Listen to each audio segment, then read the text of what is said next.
dibilang kecewa ke Sumatera Barat, saya bilang tadi sangat. Saya menginisiasi dalam tanda kutip gerakan seperti itu. Ya karena melihat itu udah pecah benak Anda kan. Udah nggak tentu mau kita sebut lagi, nggak dapat akal kita lagi. Jadi bubarkan aja lah Sumbar ini. Ini mudah mati gaya akut ini. Ya. Kalau udah stadium di penyakit, ini udah stadium 4. Sumbar itu penyakitnya itu udah stadium 4. Jadi ya bubarkan saja. Bubar keterbelakangan kita saat ini. Sumbar itu pertumbuhan ekonominya rendah, PE-nya rendah. Tahun 2020 setelah Covid agak mereda, senior kita Bang Khairul Jasmi itu menantang sebuah gerakan, ayo dong kita kejar PE ini 6% atau berapa persen misalnya? 7% lah misalnya gitu. Sampai sekarang nggak terkejar. Indeks pembangunan manusia Sumatera Barat itu rendah, ya kan gitu. Koordinasi antar kepala daerah, lintas kepala daerah, mungkin komunikasinya tidak terlalu bagus. Entah karena mereka beda partai, beda kepentingan, beda cara pandang tentang jadi kepala daerah, saya nggak tahu. Itu belum kita dalami. Koordinasi dan supervisi dari kepala daerah di atasnya, gubernur, ke kabupaten kota juga tidak terlalu bagus. Kemudian kita melihat ya itu tadi, Sumatera Barat ini udah, kalau kita sebut tidak bergerak, tidak berangsur, ya istilah kami kalau di geng Tanco itu ya mati gaya. Top 100 channel emang tukang otak paten. Assalamualaikum warahmatullahi wabarakatuh. Selamat malam pemirsa di seluruh dunia. Top 100 channel kembali hadir malam ini dengan membahas topik yang lain pula dari sebelum-sebelumnya. Hadir di malam ini seorang yang antagonis kalau saya nilai, kalau saya lihat, tapi di balik antagonisnya itu ada sebuah kekuatan untuk melakukan kebaikan bagi orang banyak. Amin. Dia saya kenal sebagai jurnalis dulunya, keluar masuk berapa banyak media, kemudian bertahan hidup di ibu kota dan pernah menjadi tim think tanknya RI yang ke-6 ya, Susilo Bambang Yudhoyono. Dan lalu dia adalah selebgram, dia adalah pedagang rupa-rupa, dia adalah ketua geng Tanco Indonesia.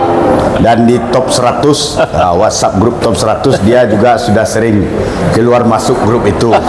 Ada yang di-remove, ada yang cabut sendiri, nggak tahu saya apa masalahnya. Yang jelas dia adalah satu-satunya orang yang berani bersuara lantang, Sumbar mati gaya, obatnya bubarkan saja. Mati gaya, bubarkan saja. Tapi sebelum itu tentu di top 100 sendiri banyak yang pro kontra terkait dengan tagline bubarkan itu, bubarkan Sumbar itu. Karena walau bagaimanapun Sumatera Barat ini, terutama bagi saya yang host, Sumatera Barat ini adalah negeri yang terindah. Jadi mungkin kita bisa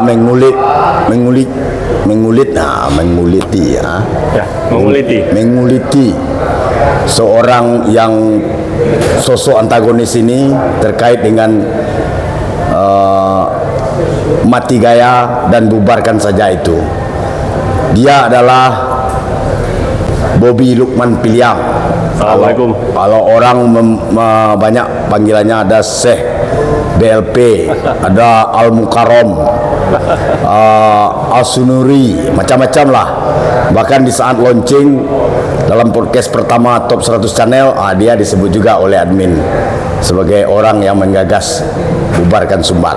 Selamat malam Bobby BLP, CBLP, saya biasa manggil CBLP. Selamat malam Bang Toai. Sehat selalu. Kapan dari Jakarta nih? Baru 2 hari. 2 hari yang lalu, ya. Jadi hari Senin. Ini dalam rangka mau lebaran atau dalam rangka misi khusus pula ini? Kebetulan ada musibah, jadi kakak istri saya meninggal dunia, jadi saya pulang. Sekaligus juga lebaran, jadi mungkin insya Allah sampai lebaran kita di Padang, di Sumatera Barat. Sumatera Barat. Yes. Dia To the point aja kita. What's wrong dengan Sumbar? Dan mengapa harus dibubarkan?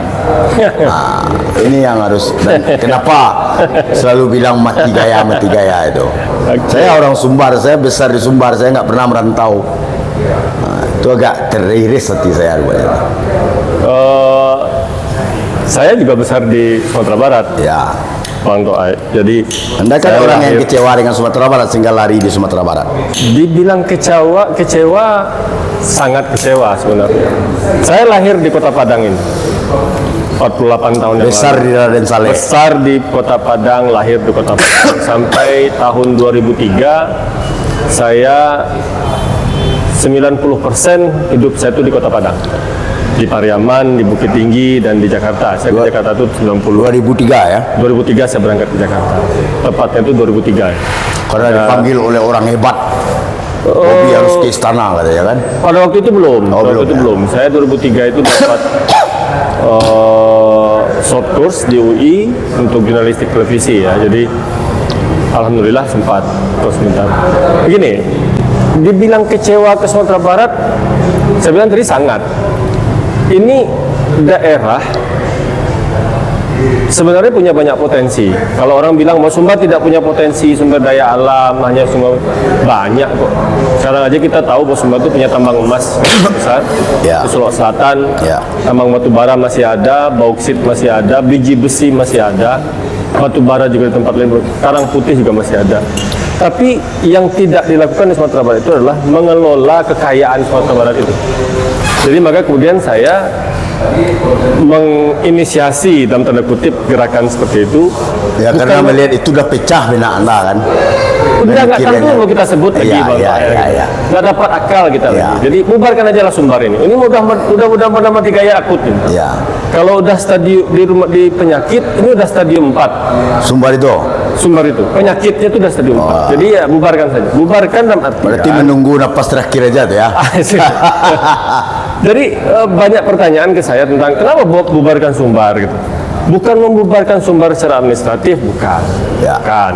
Kita membubarkan Sumatera Barat ini keluar dari dalam tanda kutip ya Bang, keterbelakangan kita saat ini.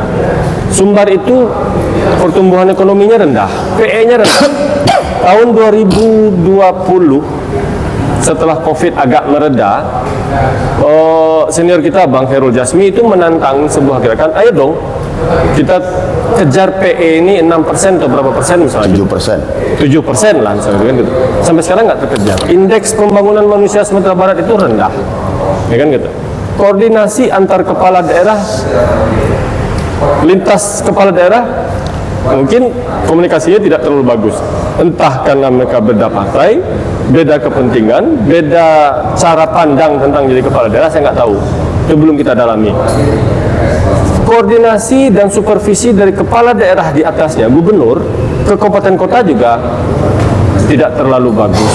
Kita tahu pada zaman Pak Zainal Bakar dulu secara rutin dilakukan rakor provinsi yang digelar secara bergilir di kabupaten kota. Pak Gamawan ya juga. Pak Gamawan sempat, gitu kan.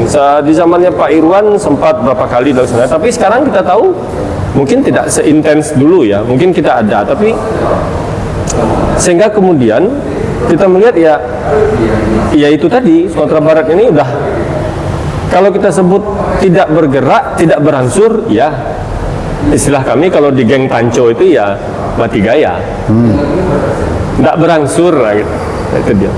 Jadi tapi- bubarkan aja. Ya betul. Dalam konteksnya itu memang tidak berangsur kan Ya. gitu. Lalu persoalan tadi itu yang menarik bagi saya.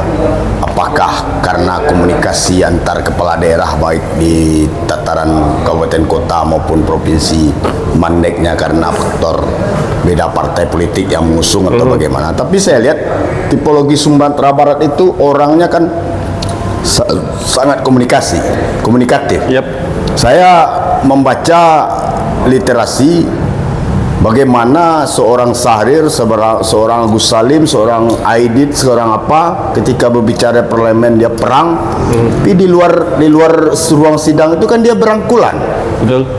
Itu karakter Sumbar Aidit sebenarnya, kan? itu bahkan membonceng Sahrir dengan sepedanya atau motornya setelah rapat di Parlemen ya. parlemen. Iya, kan berarti kan karakter itu kan kuat sebenarnya. Betul. Tapi kok tergerus dengan persoalan hanya cetek, itu persoalan beda partai, beda plafon partai atau gimana? Itu kan aneh ya dia. Kita nggak mendalami itu secara intens ya tentang, tapi yang saya lihat itu komunikasi dan koordinasi itu kan mesti ada yang mengkoordinir. Ada yang mengkoordinir. Kabupaten kota kita sebut saja lah misalnya yang kampung kita aja lah berdua, Kota Pariaman dengan Kabupaten Padang Pariaman. Gitu.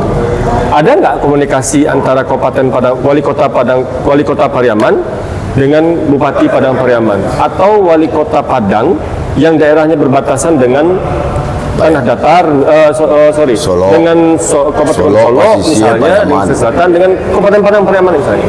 Sejauh mana kemudian terjadi sebuah dialog-dialog yang dilakukan secara bersama-sama, intens, untuk membahas persoalan-persoalan di lingkaran daerah itu.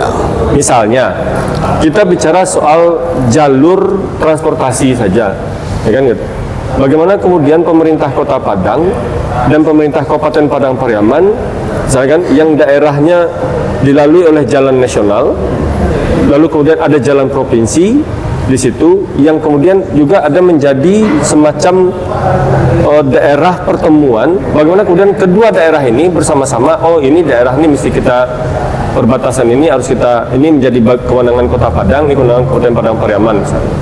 Nah, sejauh mana kemudian hal itu terkomunikasikan di antara sesama kepala daerah ini, plus kemudian bagaimana koordinasinya atau supervisinya dari pemerintah di atasnya, yang provinsi ya, provinsi seperti itu. Itu dia poin aja, Bung BLP melihat ini tidak jalan kan, tidak Saya terjadi kan. Tidak, kalau dibilang tidak jalan mungkin ada ya, tapi mungkin tidak terorkestrasi dengan baik. Ya, saya kira konteks krusial tidak jalan komunikasi. Tidak jalan. Dalam case-case yang krusial tidak jalan. Bisa jadi. Ya, kan? Hingga kemudian kita lihat hari ini seperti yang Ya, bisa jadi karena sekarang. bencana aja terjadi komunikasi, kan itu aja. Pun kalau misal bencana kan itu sifatnya ya situasional kan. Ya, Kalau ada bencana baru kemudian oh ya di ini dari sini enggak. Tapi sejauh ini kan tidak ada. Saya tidak melihat itu, bahwa apakah kemudian orang bilang ada pendapat dari satu orang tokoh masyarakat Kota Padang, kita sebutlah namanya, senior kita juga. Bobi udah berapa lama nggak pulang kampung? Saya bilang saya setiap 2 minggu pulang kampung dari Jakarta. Lewat darat malah bawa mobil sendiri gitu kan gitu. Atau lewat laut udara juga ada. Bukan tidak ada, bukan tidak saya tidak pulang kampung. Saya tahu kok di kampung itu seperti apa. Di Pariaman aja, di kampung kita di Sikucur aja misalnya. Ya kan gitu. Di Kota Padang ini aja misalnya, saya pernah bilang itu ke senior kita itu, saya sebut aja namanya nantilah gitu. Di depan rumah dinas wali kota saja, rumputnya itu tidak bisa dibereskan. Ya kan gitu. Di perbatasan, di sepanjang jalan perbatasan Kota Padang dengan Kabupaten Padang Pariaman itu, membereskan parkir saja nggak bisa. ya, tapi hanya dengan faktor yang gituin yang bro lihat, lalu muncul istilah mati gaya, bubarkan Sumbar, kan terlalu cetek gitu. Oh tidak Ide bang, kayak gitu. itu terakumulasi Oh. dari semua. Saya kan saya tadi bilang bahwa saya dalam perjalanan dari Padang ke Jakarta, Jakarta ke Padang kan kadang-kadang lewat darat. Ada berapa banyak infrastruktur dasar Sumatera Barat itu yang menjadi kewenangan provinsi atau kewenangan kabupaten kota yang tidak terselesaikan. Misalnya saja, saya berjalan dari Kabupaten Sijunjung melewati Morobodi ke Tanjung Ampalu, terus sampai ke Setangkai, lalu kemudian Saruaso, lalu kemudian sampai ke perbatasan Agam. Itu kayak bukan naik mobil kita, udah kayak naik perahu, ombaknya gitu. Ya, Padahal itu kan kewenangan provinsi itu. Saya pernah berapa kali posting di grup top 100 kan pernah saya posting. Ini gubernur nggak ada ya di Sumatera Barat ini, kok jalan provinsi ini nggak bisa dijalan? Bisa jadi dia sudah beralih jadi jalan Atau nasional. jangan-jangan Pak Gubernur nggak pernah lewat situ, jangan-jangan? Karena lah, Pak Gubernur kita itu orangnya pulang kalam. Ya pulang kalam, makanya dia tidak lihat jalan itu pada siang hari. Mobilnya itu speknya tinggi daripada spek Bobby. Jadi nggak terasa gelombang jalan. Ya kalau kita pakai mobil jenis Avanza kan terasa bang. Iya, kalau beliau kan enggak, dia Pajero, Mobilnya dia Pajero. Fortuner, dia. Nah itu. Tapi kan kasihan orang-orang kayak kita yang pakai mobil iya. Avanza ini. Nah, ini Pajero persoalan. level low cost ini kan gitu.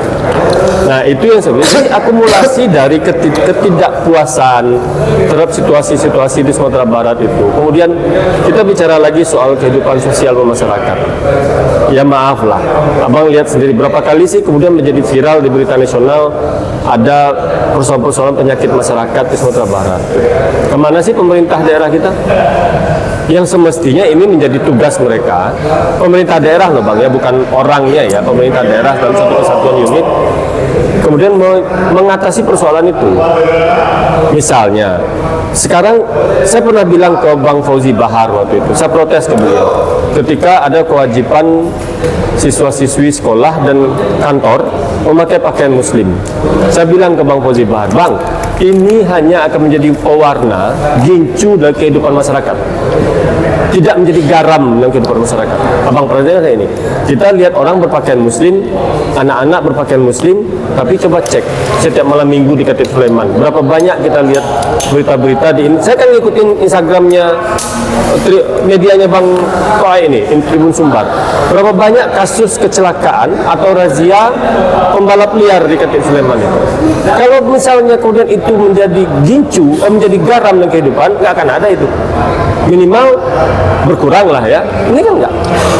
Nah, awalnya saya melihat seorang Bobby Lukman Peliang ini menggagas atau mengeluarkan ide yang sangat apalah namanya, sangat viral, menyedihkan tibanya.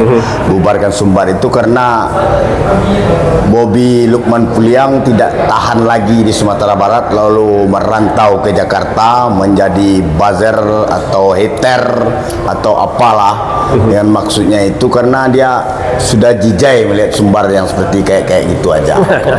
Awalnya itu, tapi baru malam ini terungkap ternyata ada kompleksitas masalah di Sumatera Barat yang tidak kunjung terselesaikan, terutama oleh top publik di Sumatera Barat. Betul. Ya kan? Betul. Ini persoalannya seakan-akan Sumatera Barat itu dibiarkan seperti ini aja terus. Berjalan tanpa arahan. Ya.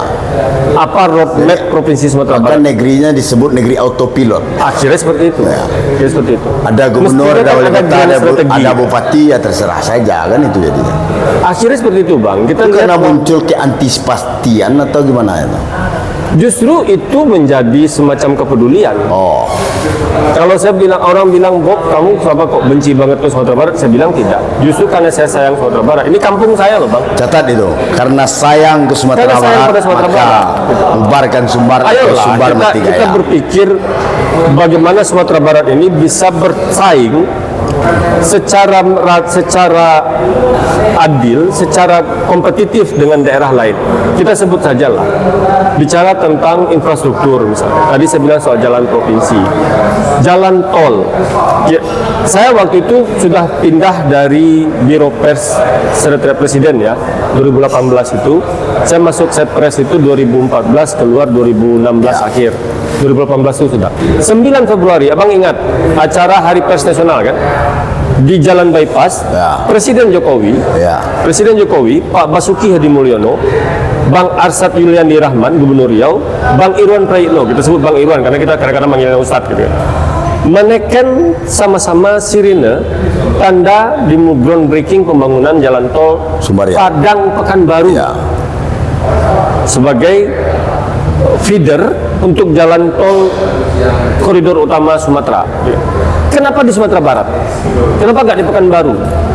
Kenapa nggak di Bangkinang? Ya, ya. Karena Presiden ingin bilang ke warga, ke semua orang, gua akan bangun ini Sumatera Barat ini agar dia berkembang.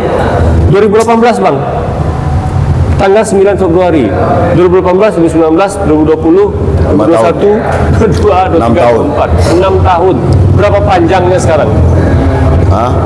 yang kata sebagian elit masyarakat kita, tokoh pemerintah kita, insya Allah Lebaran sudah bisa kita pakai. Udah, kayaknya Lebaran tahun kuda. Ya Allah ya Tuhan, udahlah. Jujur saja kita. Jujur sajalah kita. Berjelas-jelas saja. Ini masalah sampai di mana ini. jalan tol itu sekarang? Iya, sampai ke saja Padang Cincin. Padang si cincin. Tapi itu belum selesai juga. Belum selesai juga. Kalaupun jalan tol Padang si cincin itu selesai, Nggak ada apakah akan mengurai kemacetan? Nggak ngobatin tinggi? masalah Nggak kemacetan. masalah. Jadi itu yang membuat kita Lameh kita ini, termakan prank dan lameh. Lameh kita ini. Maka bubarkan sajalah. Gitu. Mati gaya beneran. Nah, mungkin Ada obat. ya, mungkin ini di step terakhir mungkin ini. Ketika bubarkan saja mati gaya itu viral, lalu ada enggak obat lain untuk Sumatera Barat ini? Ini terkait dengan ini nih, isu suksesi ini. Ya. Tahun pilkada ini. Kalau dibawa ke kontestasi pilkada atau suksesi kepemimpinan Sumatera daerah ya, sebenarnya tahun 2021 saya sudah bicara dengan beberapa banyak kepala-kepala daerah yang kebetulan memang kenal. Daeka di Tanah Datar, Ricci wakilnya saya kenal baik gitu kan gitu. Pak Dery Astra, lalu kemudian Bang Acia Sohatribur, dan saya sudah sampaikan, Bang Beni Utama, ada beberapa yang kita kenal. Saya bilang gini, kepala daerah yang dilantik tahun 2021 ini efektif bekerja itu tahun 2022. Kenapa?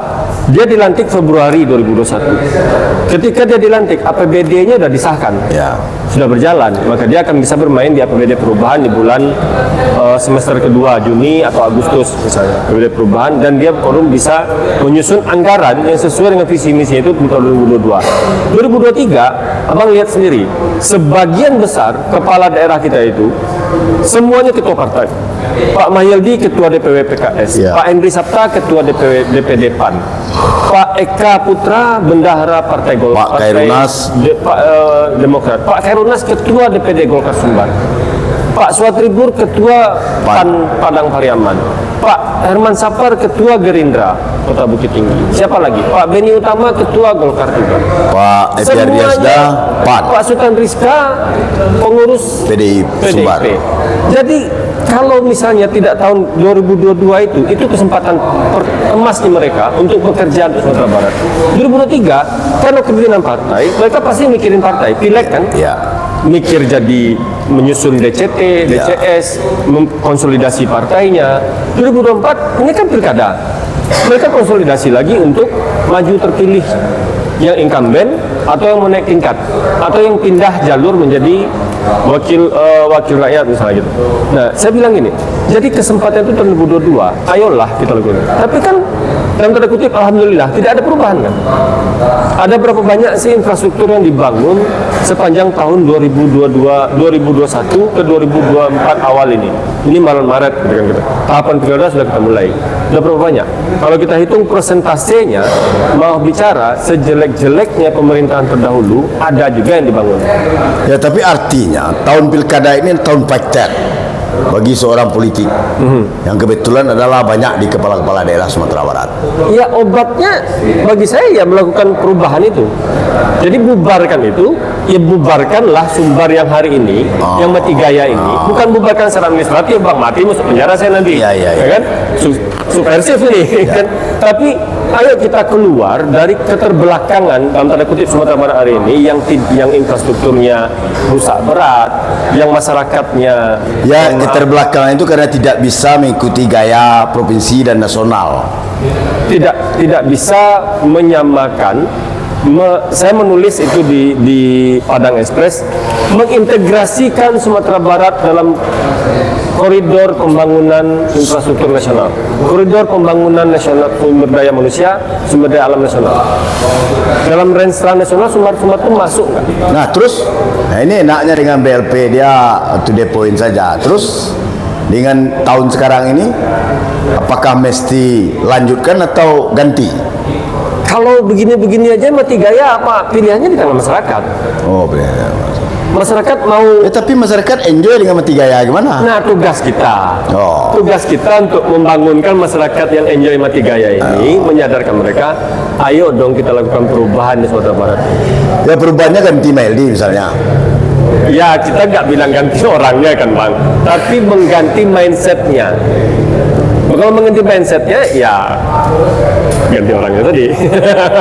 Ya dari kacamata Bung BLP, kalau ganti mindset atau ganti pejabat atau gubernur atau kepala daerahnya, itu siapa sih yang bisa menjadi penarung itu? Kita harus melihat ada tokoh yang progresif. Kita tidak bicara nama loh Bang. Saya justru Mati Gaya dengan para tokoh progresif itu. Banyak tokoh di Sumbar ini yang ngomongnya hebat di WhatsApp grup, di sudah mana maju? Di sudah majunya di terpencar ke Jamban. Nah, itu yang saya herankan gitu. Ya, saya kira ada banyak. Yang muda-muda kayak Pak Sultan Rizka kan cukup progresif. Ya, kalau Sultan Rizka progresif. Rizka cukup progresif. Tapi kekuatan politiknya lemah. Dia punya ya kalau sekarang mungkin agak melemah karena beliau PDIP kan. PDIP tidak lagi menjadi the ruling Ada party. yang seksi dibahas di top 100 sekarang ini gimana? Iya, Ada seorang OTW katanya. Itu mampu nggak mengalahkan hegemoni politiknya seorang petahana? saya kira harus Waktu berjalan terus nih. Waktu berjalan terus, betul. November. Ada banyak yang kemudian diam-diam dalam tanda kutip declare maju jadi gubernur, ya kan gitu. Pak Fadli Amran balihonya udah beredar di mana-mana. Ya. Pak Epir Diasda dengan OTW Sumbarnya, gitu kan. Lalu kemudian muncul tokoh-tokoh dari perantau. Dulu sempat disebut mendiang Pak Denny Munardo, tapi kan kita nggak tahu Kadarullah dia dipanggil Yang Maha Kuasa. Muncul lagi nama Pak Boy Rafli Amar. Teman kita Bung Tuefli bahkan mengundang khusus kan, pulanglah jenderal dengan kalimatnya seperti itu. Di dalam provinsi Sumatera Barat sendiri juga muncul nama misalnya Andre Rosiade digadang-gadang. Kita nggak tahu nih Andre ini mau maju gubernur atau tidak, gitu. Pak Epir Diasda ini OTW Sumbarnya ini serius atau tidak? OTW Sumbarnya atau Sumbar mana nih? Dia dari Sumbar loh. Ini yang terbaru itu Saya udah lihat dia pakai motor. Eko Salbar ada juga. Bang Eko Salbar, gitu kan, OTW juga kan gitu. Bang Eko Salbar ini OTW Sumbar, OTW Padang atau OTW Pakumu nih. Gitu. Tapi begini, kita jangan menyebut nama orangnya lah, karena pasti akan menimbulkan semacam perdebatannya nggak akan habis-habis. Tapi kriteria itu apa? Orang yang progresif membangun Sumatera Barat, orang yang punya waktu untuk membangun Sumatera Barat dengan idenya, dengan visinya, dengan yang punya misi yang bagus, dan dia punya koneksi yang baik. Sehingga 5 tahun lagi Sumatera Barat ini tidak Mati Gaya atau bangun dari Mati Gayanya ini. Jadi kalau kita bilang ini pingsan Sumatera Barat ini, disadarkan dia. Ini nak pingsan Sumatera Barat ini udah mati suri ini. Nah, itu yang perlu kita pikirkan. Nah, orang-orang ini yang harus kita. Jadi saya pernah usulkan, ayolah kita di top 100 itu kita bikin konvensi aja, konvensi informal kan. Kita cari calon gubernur, calon pemimpin Sumatera Barat periode 2024-2029. Kalau mohon maaf, ini mungkin timnya Pak Mahyildi, menurut kita sebut nama juga akhirnya. Pak Mahyildi mau kita lanjutkan atau kita hentikan? Ya, enggak. Atau kita tidak pilih lagi? Kalau lanjutkan Pak Mahyildi, berarti tagline-nya Pilpres itu nggak ada di Sumbar. Ada. Hah? Di Sumatera Barat ini yang paling menang kan perubahan. Iya. Digosong oleh Pak Anies Baswedan. Iya. Salah satu yang mengosong itu kan PKS. Iya. Ya, PKS juga harus berani lah mengkoreksi. Seperti ini. Ini saran juga. Ini saran, Saran bukan juga untuk justifikasi. kan? Jangan bilang bahwa saya nggak ada persoalan. Nggak ada persoalan Jadi, kita ada. sama Pak Mahyildi. Saya dengan sama Pak PKS. Mahyildi itu bahkan ketika mendiang Pak Muhtar Naim masih hidup, kami berdua itu ngurusin Pak Muhtar Naim itu. Ya kan? Hubungan kami juga tetap baik. Saya dengan Pak Mahyildi juga ada beberapa kali pertemuan. Orang tuanya waktu itu ayahnya dirawat di rumah sakit, saya datang gitu kan gitu. Dan semacam. Tapi yang kita butuhkan itu adalah kalau sekiranya ada yang lebih baik, why not Bang? Ya, saya kunci ini. Kuncinya gini. Kita hilangkanlah nama, kita hilangkanlah sosok, tapi kita carilah yang progresif. Yang progresif. Untuk Sumatera Barat tidak mati gaya. Yang progresif untuk membangun Sumatera Barat dengan keikhlasan dan ketulusan. Itu dia. Itu yang diinginkan misalnya, kan gitu kan. Betul, betul. Nah, supaya tidak mati gaya. Mungkin tidak terlalu lama kita podcast ini, Bung BLP. Siap. Saya ingin konkret aja dalam closing statement Anda malam ini. Sumbar itu mati gaya, bubarkan, obatnya apa? Itu aja closing. Obatnya menyadarkan masyarakat bahwa Sumbar itu punya banyak potensi. Ya, Kita memberikan semacam pengetahuan yang lebih kuat pada masyarakat, penguatan pada masyarakat, membuka cakrawala berpikir masyarakat bahwa Sumatera Barat itu punya banyak potensi. Banyak sekali. Potensi alamnya masih kuat. Potensi sumber daya pariwisatanya masih kuat. Ya kan gitu. Kalau misalnya, ini kalau jadi wacana ini Pak, ini kacau ini. Kalau jadilah wacana ini, nanti misalnya Mentawai menjadi daerah khusus, daerah ekonomi khusus, dan menjadi daerah otonom. Abang bayangkan jika kemudian ada satu bandara besar di Mentawai, bukan Rokot hari ini ya, direct flight dari Singapura ke Mentawai itu akan terjadi. Jadi peselancar-peselancar yang hari ini nginap di Bumi Minang, nginap di Mercure, nginap di Santika, langsung. itu direct ke Mentawai Pak. Itu satu. Kedua, bayangkan betapa potensi pertumbuhan ekonomi kita itu berkurang karena Mentawai berdiri sendiri. Misalnya, mudah-mudahan itu tidak terjadi. Mentawai masih menjadi bagian dari Sumatera Barat secara administratif ya. Kemudian kalau ini juga terjadi nih, kemarin abang pernah baca juga, Damasraya, Solok Selatan, Sijunjung mau bergabung dengan Kerinci. Bangko, Tebo, Kerinci dan sedikit Sorolangun atau Morobungo ya gitu. Hilanglah kita itu. Nah, kembali ke pembangunan infrastruktur ini. Jadi menyadarkan masyarakat bahwa yang kita butuhkan itu adalah seorang pemimpin yang berpikir untuk pembangunan Sumatera Barat secara keseluruhan, yang menjadikan Sumatera Barat itu menjadi bagian dari pembangunan, dari rencana strategis pembangunan nasional. Kita nggak bicara soal Andre Rosiade punya anaknya Pak Prabowo, nggak ada soal itu, ya kan? Pak Mahyildi anaknya siapa, Pak Boy Rafli, Pak segala macam penting bagi kita. Tapi siapa yang bisa membawa perubahan bagi Sumatera Barat, itu yang kita minta menjadi Sumatera Barat. Kalau membangunkan Sumatera Barat dari mati gaya itu membangunkan menghentikan inisiasi pembubaran. Yang saya sampai bikin stiker sendiri loh, Bang, Sumbar mati gaya, bubarkan Sumbar, gitu. Jadi jangan dikira saya membubarkan Sumbar itu membubarkan Sumbar secara administratif, tidak ditangkap polisi saya nanti. Ini subversif ini kan gitu. Tidak seperti itu. Tapi keluar dari keterbelakangan pembangunan, keluar dari keterbelakangan kemunduran infrastruktur kita hari ini, kemunduran kehidupan sosial kita hari ini. Banyak persoalan di Sumatera Barat ini mesti dibenahi, Bang. Persoalan sosial, persoalan kehidupan bermasyarakat, akar budaya kita, etos kerja kita, effort kita untuk membangun kampung ini. Itu yang harus dirubah. Oke. Nah, kalau Pak Abang bilang tadi, PKS partainya Pak Mahyildi, kita bicara sebut nama, tapi bukan Pak Mahyildinya, mohon maaf nih Ustadz, gitu kan gitu. Mengusung tagline perubahan dengan Anies Baswedan, ya rubahlah Sumatera Barat ini. Sedap, rubahlah Sumatera Barat. Nah, kan Supaya nggak dibubarkan. Sumatera Barat itu adalah negeri kaya di laut dan kaya di gunung. Begitu benar lah. Inilah luar biasanya Sumatera Barat. Kalau kata-kata orang bijak, ketika orang Yahudi dulu kala salah melihat kompas, harusnya dia kompasnya ke arah Sumatera Barat sebenarnya. Saya kadang terlalu tiap untuk merapi itu dulu. Mungkin itu, dan ini bukan sebuah pembenaran yang absurd, tapi ini adalah bagian dari autokritik, bagian dari masukan kecintaan kita pada pencerahan dari seorang BLP yang sangat-sangat cinta Sumatera Barat, sehingga dengan kecintaannya itu berujung kepada Sumbar mati gaya hari ini, bubarkan Sumbar. Semoga ini menjadi sebuah referensi bagi pemirsa Top 100 Channel dimanapun berada. Kita akhiri podcast malam ini bersama Bung BLP Bobi Lukman Peliang, Syekh Sinuri ya. Sikucuri. Orang Sikucur dia, orang Piaman juga.